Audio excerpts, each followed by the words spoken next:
Okay.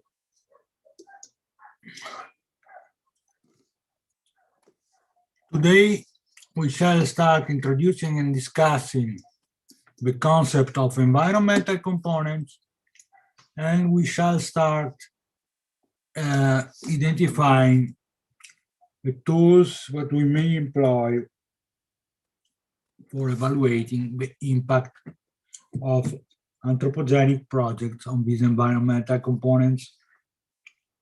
So what it is meant by environmental components? Environmental components are the aspects with which the environment can be subdivided in and described through. We have seen that we can subdivide these components into several categories, like, for example, those components like the atmosphere or the aquatic environment, soil and subsoil, vegetation, ecosystems, or public health, noise and vibration, ionizing and non-ionizing radiations, and landscapes. The second list here refers to more anthropocentric environmental components. The atmosphere, when you consider the atmosphere as an environmental component, you shall look at the environmental compatibility of emissions from static and or mobile sources that may impact or change the impact or affect the atmospheres. When you deal with this component, you shall include also possible causes of meteorological or climatic disturbance. Like, for example, in this case, climate change may be an impact acting on the environmental component atmosphere.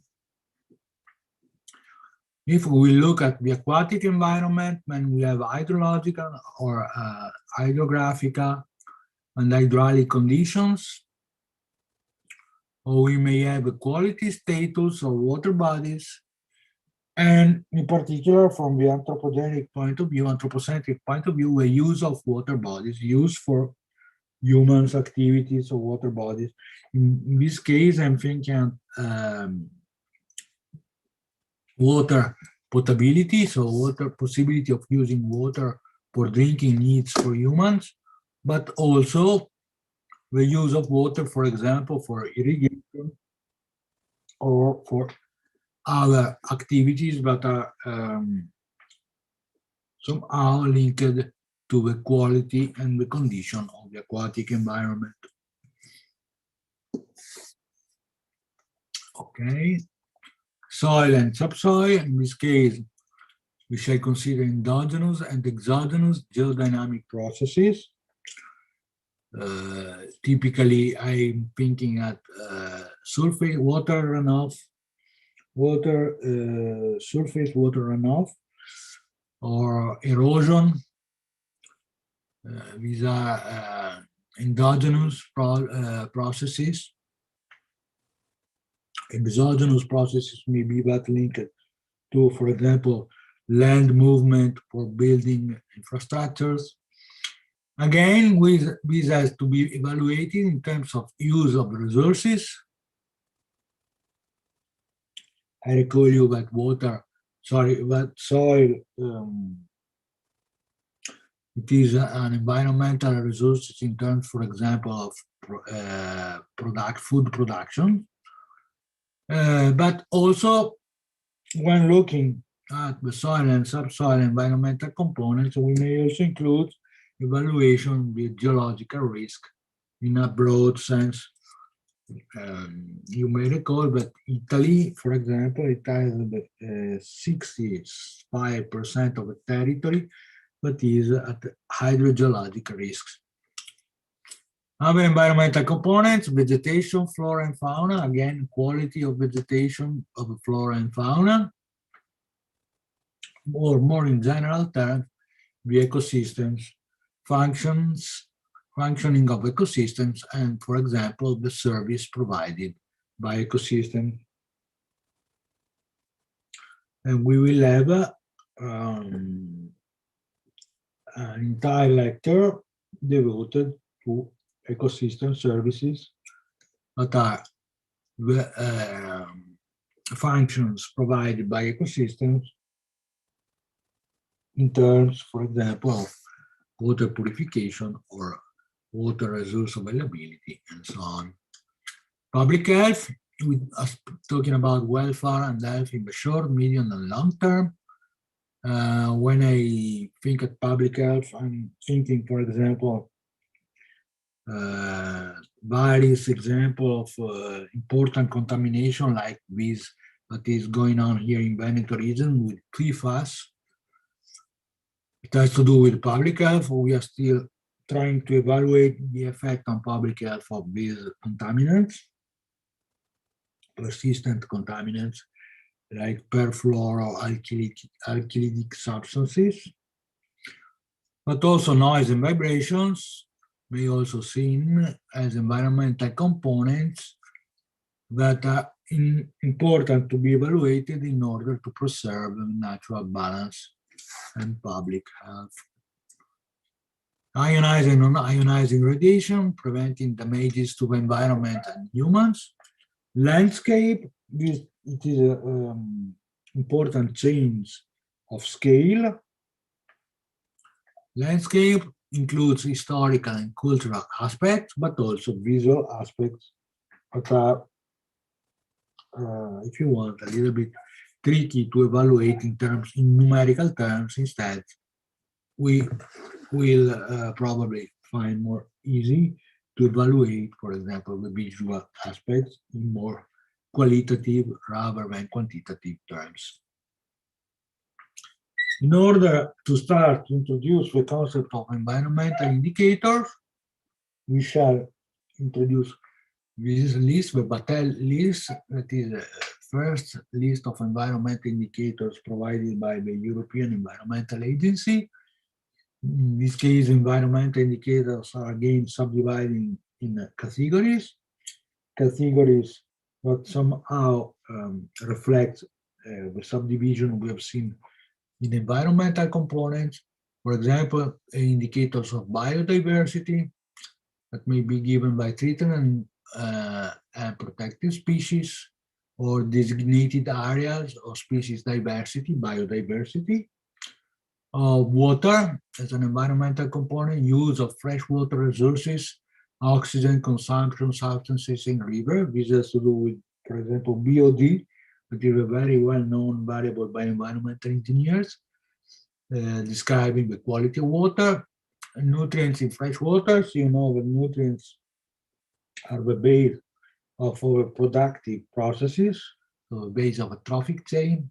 Nutrients in transitional coastal and marine water, bathing water quality, so this has to do with the use of water resources for human needs. Chlorophyll in transitional coastal and marine waters. Chlorophyll, as you may recall, as environmental engineers, are an important indicator of eutrophication. Urban wastewater treatment, another important aspect, indicator for describing the water environmental component. Fishery, that is much more a biological productivity indicator. Status of marine fish stocks, this is a very important indicator, giving us information concerning the status, the quality status of marine systems. Marine, again, this is anthropocentric, so we are looking from the anthropic point of view, so to a products, ecosystem services made available for the human welfare, aquaculture production, fishing fleet capacity. These are all indicators that may be employed to describe the fishery environmental component. Transport, for example, passenger transport demand, freight transport demand, the use of cleaner and alternative fuels. These are all indicators that may be employed for describing the environmental components affected by transport. human activities. So this is the traditional way European Environmental Agency used to describe or classify environmental indicators, but there is a more general way of classification of environmental indicators that is that produced by OECD in 1989. They proposed the DPSIR schema, so driving forces, pressures, state of environment, impacts, and responses. This is a cyclic way of classification of environmental indicators. For example, the typical example I may employ to describe the DPSIR approach is that of agriculture. For example, driving force may be food production. It is a driving force. We need to do agriculture to produce food. Food production, in terms of driving force, generate pressures. Pressures are seen as direct stresses from the anthropic systems onto the natural environment, to environmental components. For example, release of polluting substances, emissions to air, to water, to soils, and so on, emissions of radiation, and so on. These pressures may influence and somehow modify the state of environment. For example, you imagine that the needs of agricultural production goes with the use of fertilizers and manure. The use of fertilizer and manure may be seen as pressures on the system. This pressure on the natural system may produce a change in the state of the system. This change in the state of the system may be, for example, nutrient loads forcing that changes, and nutrient loads may have as an impact abnormal, for example, algal production. This is eutrophication, that is the effect provoked by the state change due to pressures. So we are closing the loop here. The impacts in eutrophication, and then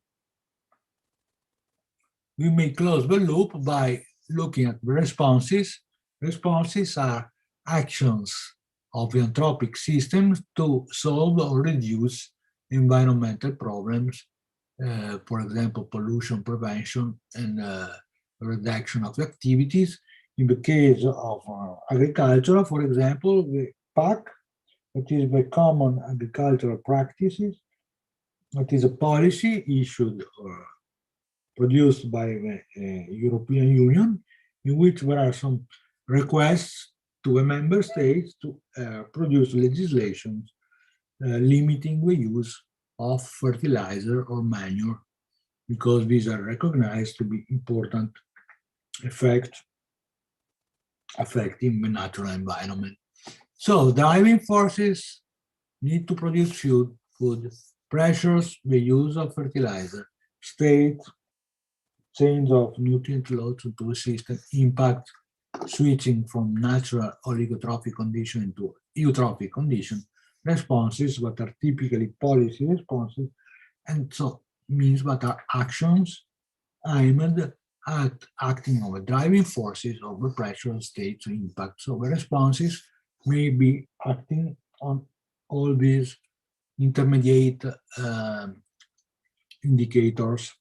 I recall you that this is a classification for environmental indicator, a proposed classification, and the classification is made up by subdividing environmental indicators according to these categories of drivers,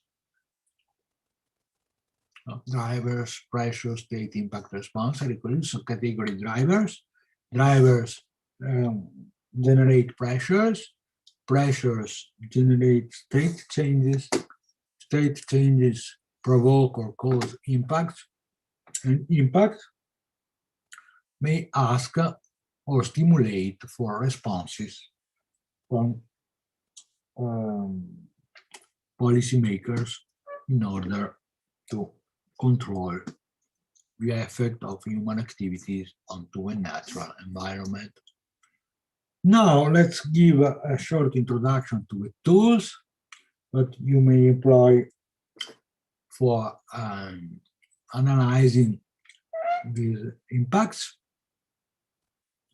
In general, these tools are used for identifying the impacts, or maybe for predicting the impacts, assessing the impacts, or to mitigate the impact. So you see that these are all actions devoted at changing the effects of these environmental impacts onto a natural environment. First of all, we need to identify the impact. We shall be happy if we are able to predict somehow the impact. We shall be happy if I'm able to assess the effects of this impact, and we may also provide some kind of mitigation strategies or measures. What are the types of instruments that we shall employ in this context? Essentially, we may identify 4 types of instruments. The trivial one is the checklists. So we make a list and we underline those aspects of the list that we may feel are relevant impacts. We may switch gently to a mathematical representation, for example, by employing matrices that may be seen as 2-dimensional checklists or multi-dimensional checklists. Then we may be more descriptive by, for example, employing graphs in which we identify, for example, various components, and we identify processes that connect the various environmental components. Graphs are tools that may help us in this type of description. And also we may also include a more geographically distributed description, that is that of superimposed maps, in which the environmental engineer or the environmental impact assessor may use tools like GIS, Geographical Information Systems, by which they are able, the assessors are able to distribute the indicators in spatial terms. And as we will see with some examples, this way of representing environmental indicators is very useful, especially because we can employ GIS algebra. So GIS algebra is an algebra in which you employ maps and make some kind of calculation or manipulation or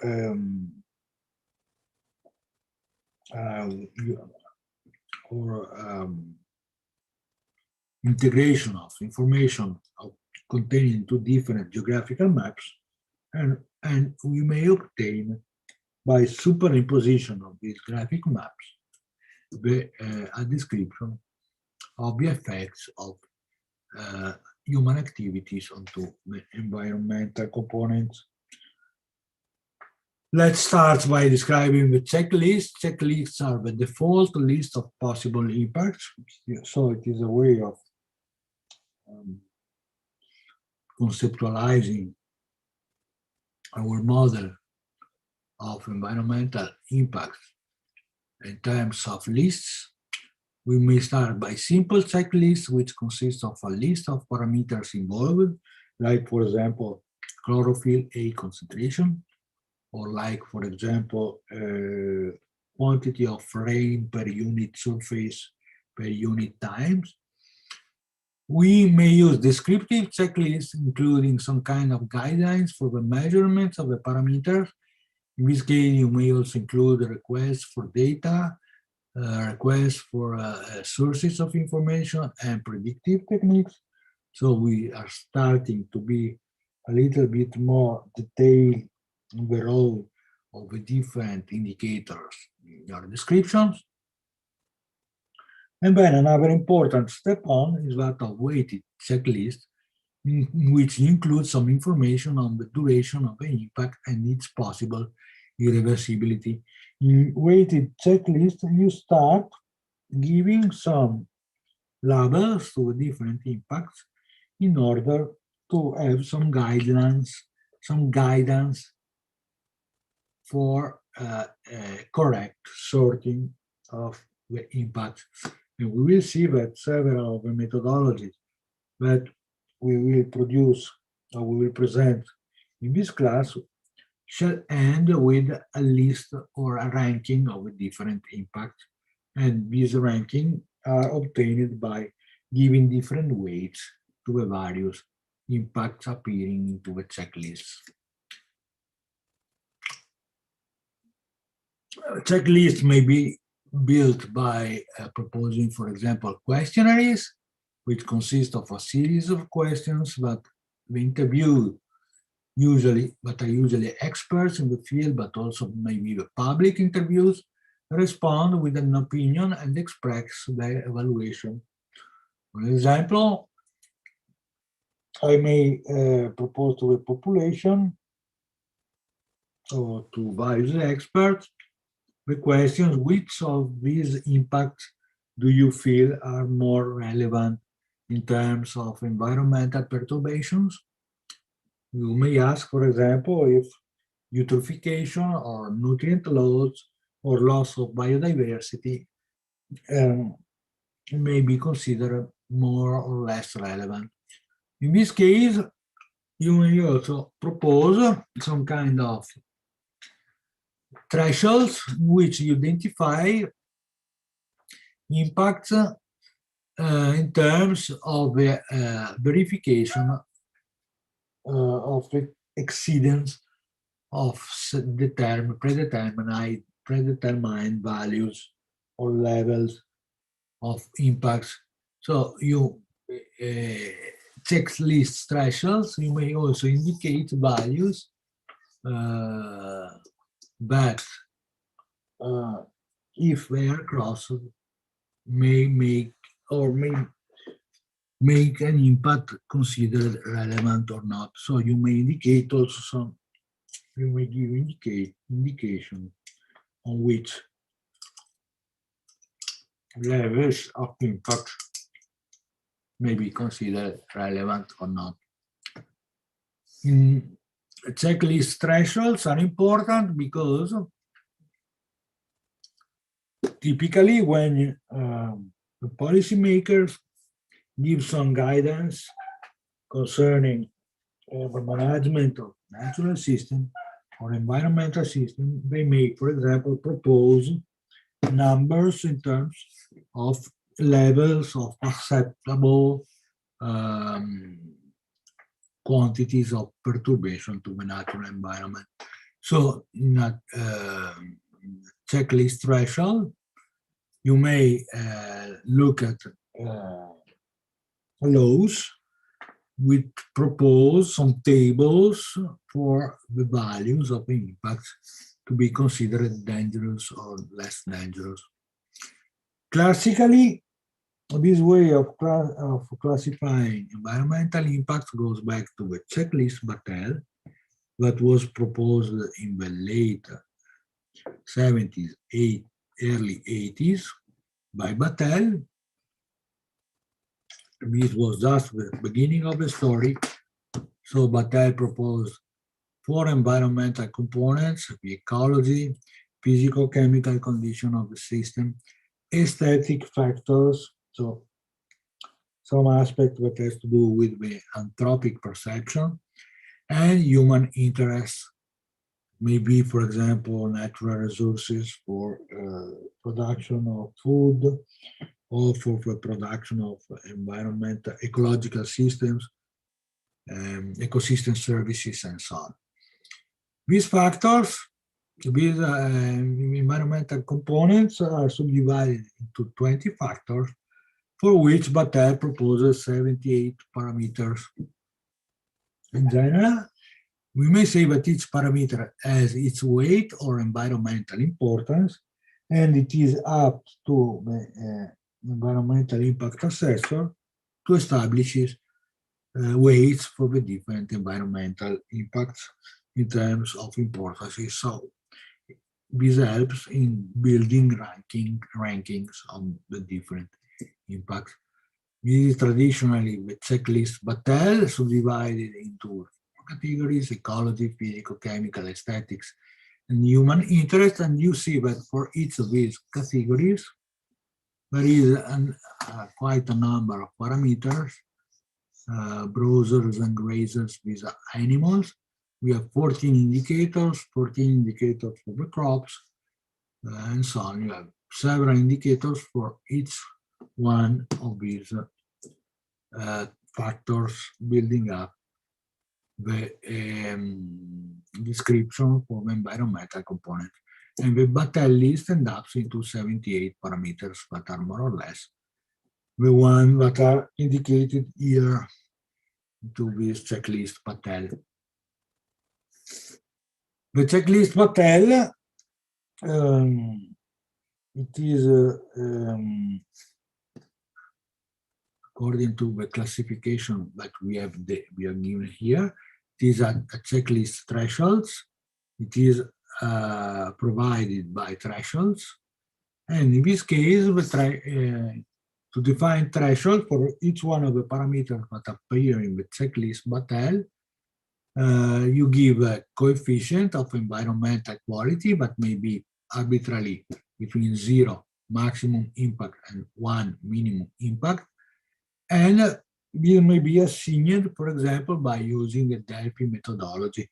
The Delphi methodology is a decision support methodology, DSM, decision support methodology, that helps in finding the best agreement between a panel of people or a panel of experts with different backgrounds. From this kind of parameterization, you may obtain some kind of functions. We'll see some example later of this. For example, function that links indicators of quality indexes to environmental indicators. In this first case, we see a linkage between the percentage of vegetable covering. So this is a percentage of land cover in terms of vegetation and quality. Here it is made a linear relationship between the quantity of percentage, between the percentage of land cover in vegetal terms and the quality of the environment. Very roughly here we assume that low vegetated covering means low quality and highest vegetation covering means high quality, but things may be much more complicated by that when you employ environmental indicators. For example, if you employ a concentration of phosphorus, dissolved phosphorus, you may have very much more elaborated functional linkages between the indicator milligram per liter of phosphorus dissolved and the quality indicators. In this case, for example, we may say that if the concentration of phosphorus is too low, then the quality is low. Then we have an optimum concentration of phosphorus. This is the background natural dissolved phosphorus concentration for an oligotrophic system in which you have the best quality. And then your indicator here says that if the concentration of dissolved phosphorus grows further, then the quality indicator quickly decreases. So that here you are describing the fact that an increased load of dissolved phosphorus in your system has as a consequence a decrease in the environmental quality as described by the indicator provided in the backlist, in the Battelle checklist. In general, the methodology proposed by Battelle, you assign a value to each parameter, let's say an environmental quality value. So you may employ an environmental quality parameter, but maybe concentration of phosphorus, of dissolved phosphorus. You multiply this environmental quality parameter by a weight factor. This way you obtain an environmental quality indicator. The idea is that you can calculate the overall impact by summing all the environmental quality indicators values, and you obtain a final environmental quality indicator, overall environmental quality indicator. By this description, you may realize that this way of treating environmental indicator may become highly subjective, and meaning that different experts or different assessors, different environmental engineers, or different professionals may end up with different qualities, with different qualities indications or different quality indicators. So the effort here is in trying to make this very highly subjective approach the most objective as possible. This is why we are presenting these tools in the effort of producing models that may end up in more objective evaluations. Matrices. Matrices is the first step in formalizing in a numerical way these kind of complex interactions. Matrices may allow us to go in depth in the analysis of a cause-effect relationships between an environmental condition, environmental parameter, and an environmental quality indicator. Can be viewed as two-dimensional checklists. For example, we may have axis of actions, project actions, and axis of environmental components on which project actions may act. The intersections between project action and environmental components are the impacts. We have already seen this definition last week, while we will discussing matrices of impacts, the Leopold matrix. Matrices may be qualitative or quantitative, meaning that you describe your impacts as the crossing of action and environmental component in a qualitative way, for example, using smiley or sad faces or using colors. But you are engineers and you like to be quantitative, so you may also find a way of using numbers for describing the linkages between actions, project action, and environmental component. And you would like to use numbers because numbers are computable description. You may make calculations on these. Typically, historically, this way of building the linkages between project actions and environmental component is called the Leopold matrix. This was the first matrix proposed by Leopold. He foreseen up to 100 project actions and up to some 80, 90 environmental components. The idea is that, again, you subdivide or you classify your project actions into project realization phases. for example, modification of regime, land transformation, or resources extraction, and then you try to link this action onto environmental components that you foreseen, that you see are much impacted by project action. Typical way of building a matrix of impact, Leopold matrix, is that of putting some numbers into the cells. I recall you that these cells represent the crossing between a project activity and an environmental component. You may put numbers in these cells. Classically, you use numbers like significance that indicates the theoretical importance of the impacts, for example, the spatial extension, and you may include in this evaluation also a quality evaluation, a qualitative evaluation of the effect of the impact by, for example, employing Signon numbers. So significance may be negative, minus 10 to plus 10. Minus 10 means important negative impact, while plus 10 may mean important positive impact. But you may also include other indication concerning the size or importance of the impact. You call this indicator magnitude of the impact, how much the impact is present in the particular cases that you are studying.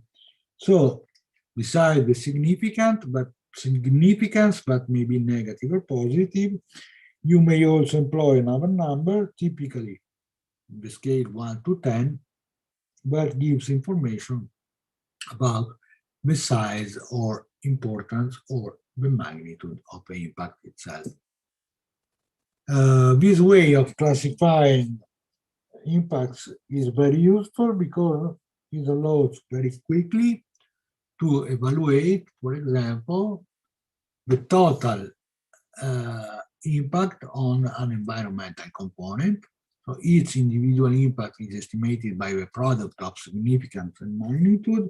Then you make a summation of this indicator, and then you obtain, if you sum along the lines, so you obtain an overall impact of on the environmental component of the total project. On the contrary, if you sum on the vertical, on the column, you obtain the impact of a single action, project action, on your environmental system. So you see that by this way, you start subdividing or classifying project actions, but I recall you are anthropogenic actions related to the implementation of a kind of realization of a project or construction. Here I'm thinking of very practical terms in engineering of the environment, like, for example, building streets or building containment measures or building, for example, electric generator plants and so on. So you may subdivide this action into project action, and then you try to identify which of these actions impact onto the different environmental components. A good way and a useful way of doing this is that of constructing a Leopold matrix, the so-called impact matrix. Leopold matrix is a matrix that links project action to environmental component. And as I already told you, the impact is found into the crossing, so into the cell between its environmental action and its environmental component. The idea of formalizing the problems in this way is very powerful because it allows you to evaluate in a very complex way. For example, the concatenation of matrices allow more detailed analysis of the impacts by, for example, subdividing, allowing or evaluating the effect of direct impacts. Typically, you have action and environmental components by Leopold matrix of the impact of matrices. You obtain an evaluation of a direct impact, but from this you may make some further evaluation by trying to evaluating the impact, the direct impact through the subdivision of the different environmental factors or environmental components, and this allows you to evaluate the effect of indirect impact, for example, second, third, fourth, fifth order impact, and so on. And this is obtained by the employing of by the concatenation of different coaxial matrices. Coaxial means that each of these matrices should share one of the axes. In this case, for example, the environmental components or factors are shared by all the coaxial matrices. So the matrices of the impacts of the first order, second order, third order, and so on.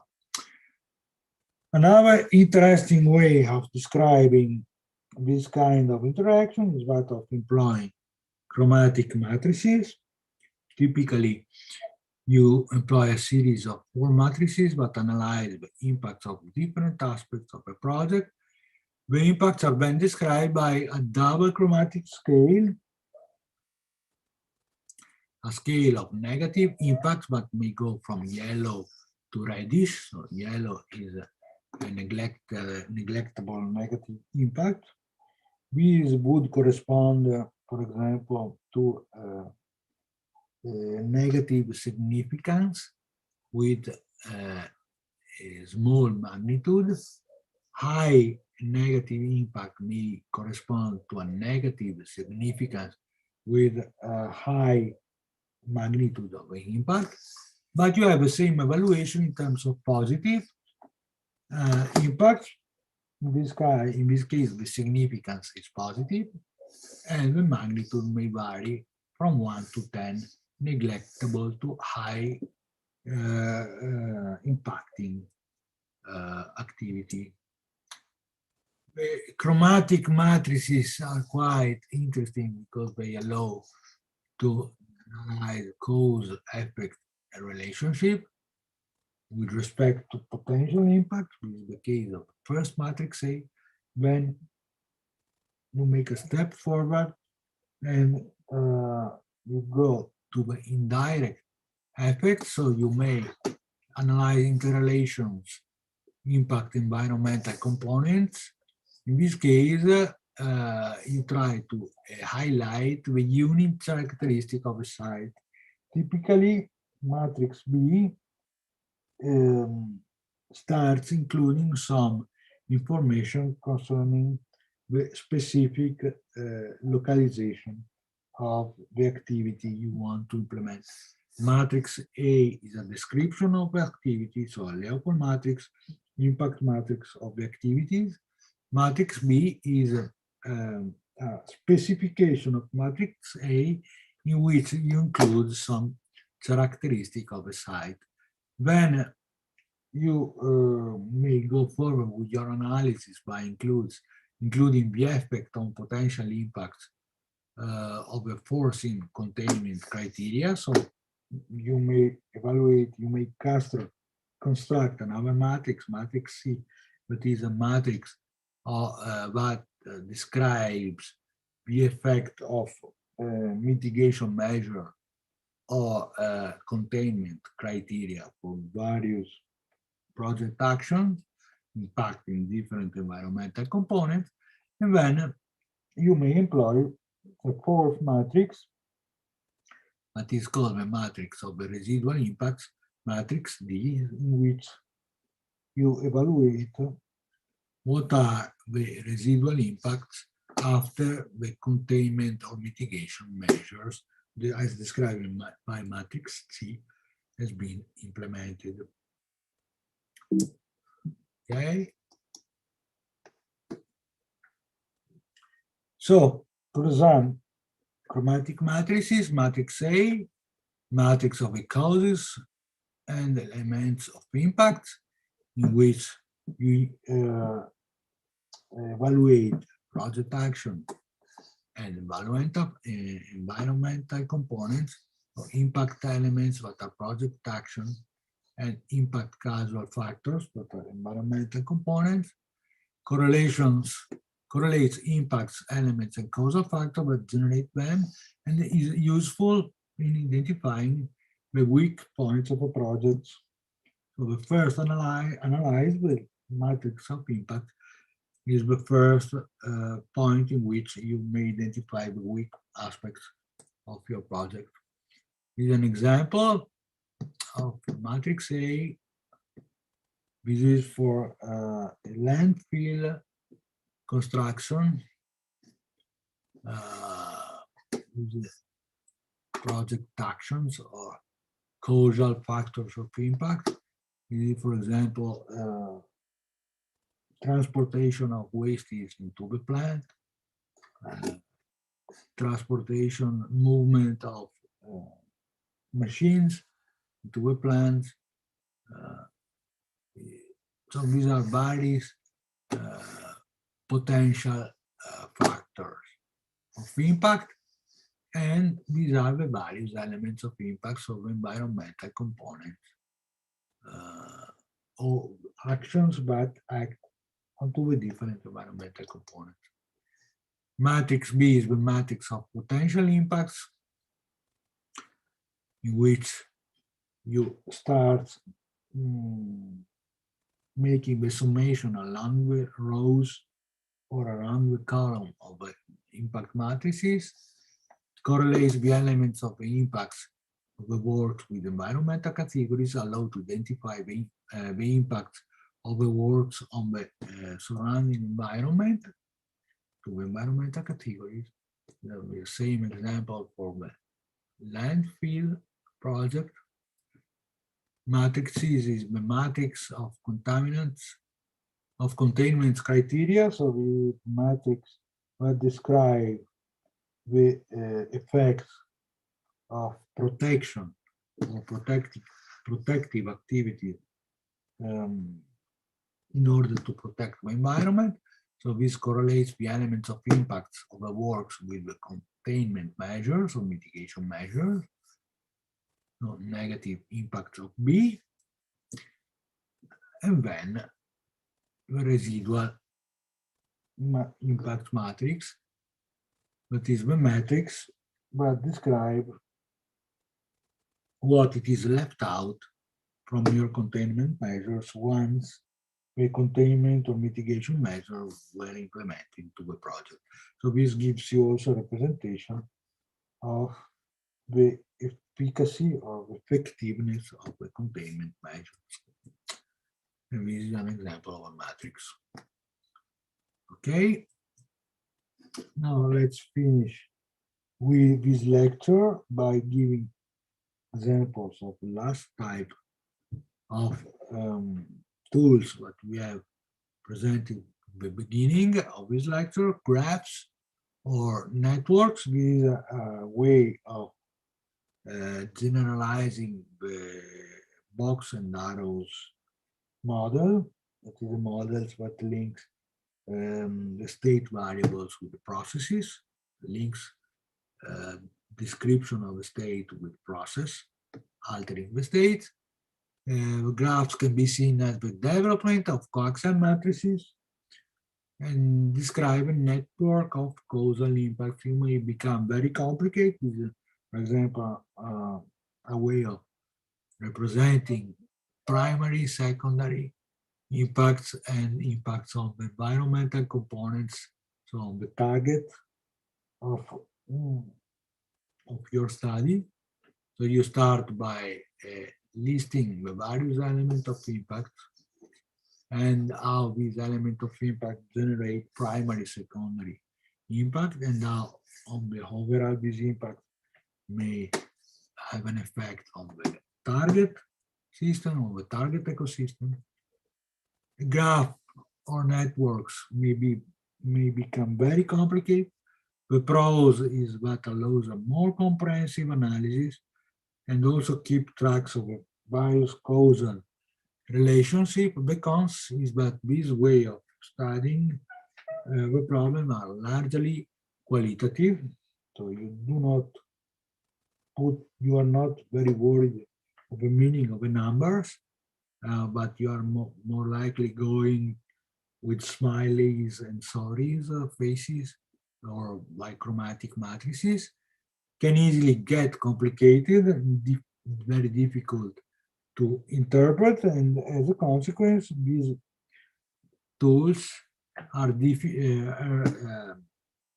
may become very difficult when you need to compare different design alternatives. And I recall you that to environmental impact study, the environmental engineer will also give a review of the possible alternatives and compare the possible design alternatives in terms of impact on the system. Then a more useful representation is that of a superimposed maps. That is a quantitative tool that incorporates into the description the spatial context of the impact. This is very useful, especially when you deal with real environmental systems. Here you try to include, for example, spatial or maybe also temporal differentiations of your impact. These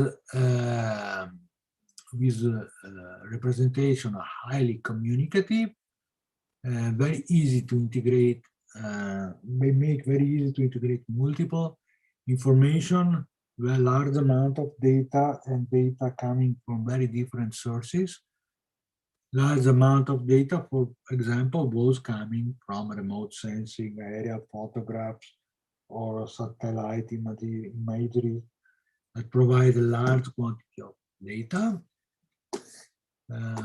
Let's see, this is an example of superimposed maps.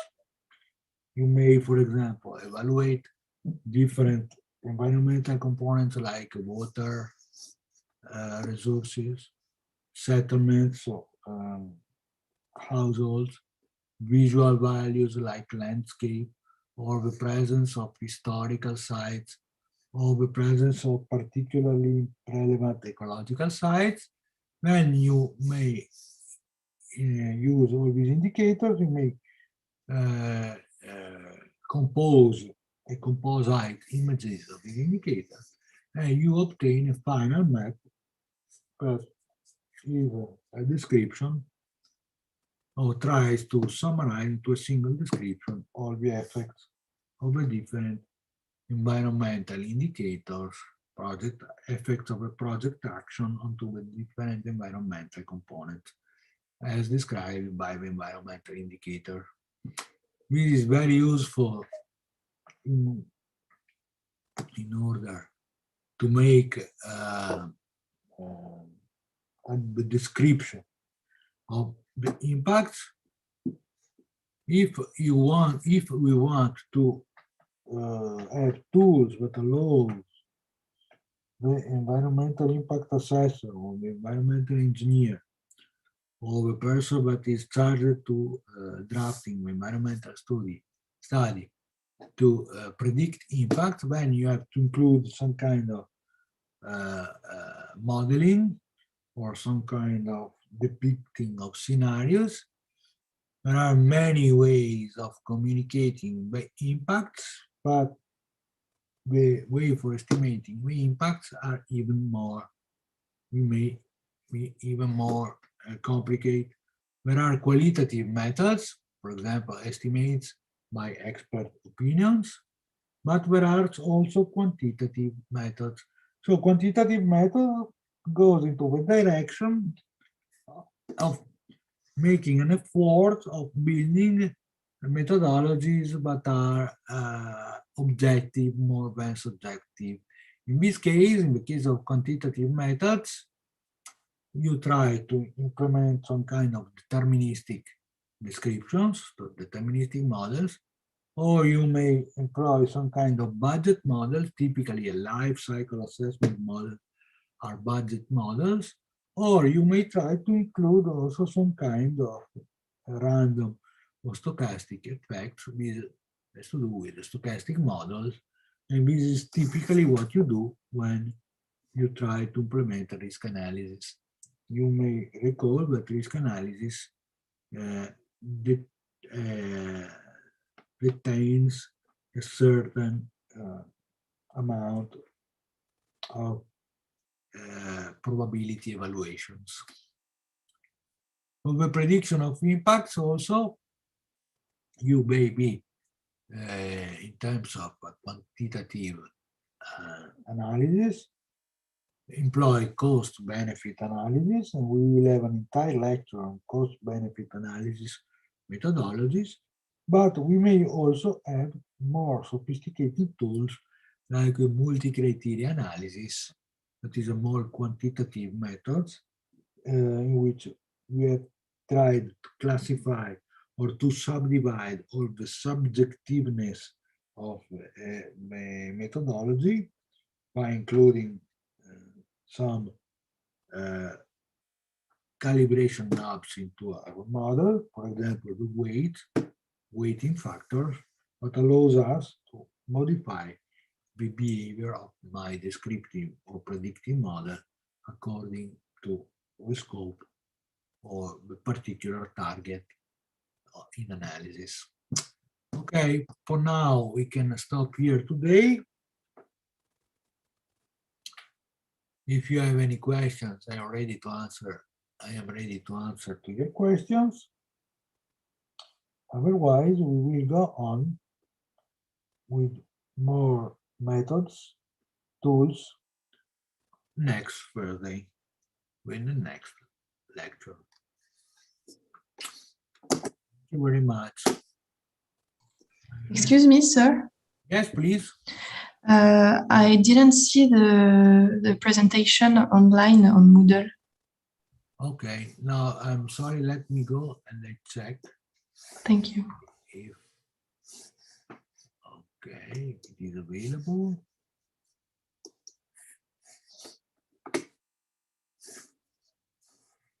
Just give me one moment.